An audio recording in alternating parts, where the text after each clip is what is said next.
Ever get that nagging feeling about a weird, musty smell in your home?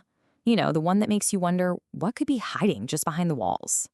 Well, today, we're going to pull back the curtain and break down the entire professional mold inspection and testing process. We're going to turn that anxiety into some clear, actionable understanding. Let's dive in. You know, it almost always starts with something small. A faint, earthy smell you just can't quite place, or maybe a room that just feels persistently damp. That's usually the first clue, and it's where the whole story of a mold investigation really begins. So, does that sound familiar? If it does, you are definitely not alone. It's pretty much the #1 reason people end up calling in the pros. And that feeling of uncertainty, that's exactly what a proper inspection is designed to get rid of. And this right here is exactly why that little smell can be so concerning. Mold loves to grow in the dark, hidden places we never see. You know, inside wall cavities, under the flooring, or deep inside an HVAC duct just like this one. What you can't see is often the biggest part of the problem. Okay, so here's the thing you gotta get. Mold isn't the root cause, it's a symptom. The real enemy, as the source material makes super clear, is moisture. An undiscovered leak, some persistent condensation, that's all it takes to create the perfect little home for mold. Find the water, you find the source. Simple as that. So how in the world do you find an invisible enemy like moisture without just tearing your house apart? Well, this is where technology steps in and turns a total guessing game into a science. Right, this first phase is all about detective work, not demolition. Think of it like a doctor using an X-ray or an ultrasound.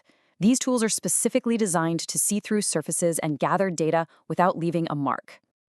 And what's really cool is how these tools work together as a team.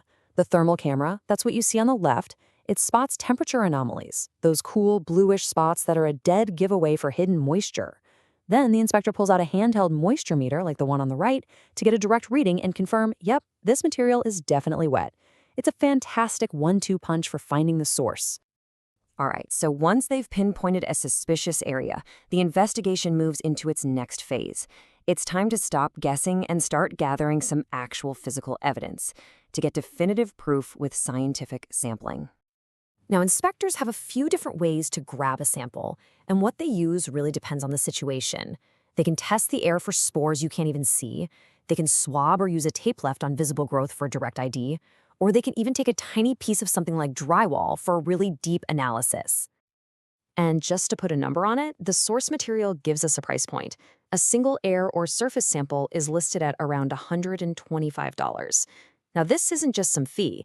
It's the cost of converting a suspicion into hard scientific data that's going to be analyzed by a real accredited lab. Air sampling is by far the most common method, and the whole process is kind of brilliant in its simplicity.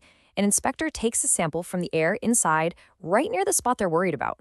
But then they do something that might sound a little weird at first. They go outside and take another sample, and there's a really, really good reason for that. And this right here is the absolute key to the whole process. See, mold is a natural part of our environment. It's literally everywhere outside. That outdoor sample isn't for finding problems. It's for establishing what's normal for your specific area on that specific day. This control sample is what makes the indoor test scientifically valid. It's the baseline. Okay, so a little while later, you get this detailed report back from the lab. And honestly, it can look like it's written in a foreign language. So let's just decode what really truly matters. You can pretty much ignore all those complicated Latin names for a minute. The single most important thing to look at on a mold test report is the comparison. How does your indoor air look when you hold it up against that outdoor baseline sample?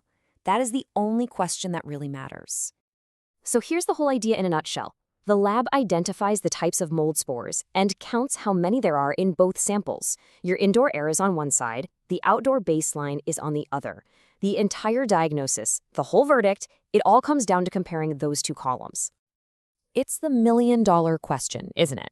I mean, since mold is literally everywhere, when does it actually become a real certifiable issue inside your home? Well, here's your answer, plain and simple. You have a confirmed problem when the types of mold inside are different from what's outside, or when the concentration, the sheer number of spores, is way higher indoors. That imbalance is the scientific proof that you have an active indoor mold factory that needs to be taken care of. Okay, so you've gone through their mediation. The mold is gone. The professionals have packed up. But how do you know? How do you know for sure? This brings us to the final and maybe most important step, verification. This is where something called post-remediation verification, or PRV, comes in. And here's why it's so critical. It's always done by an independent third-party inspector, not the same company that did the cleanup. It's basically an independent audit.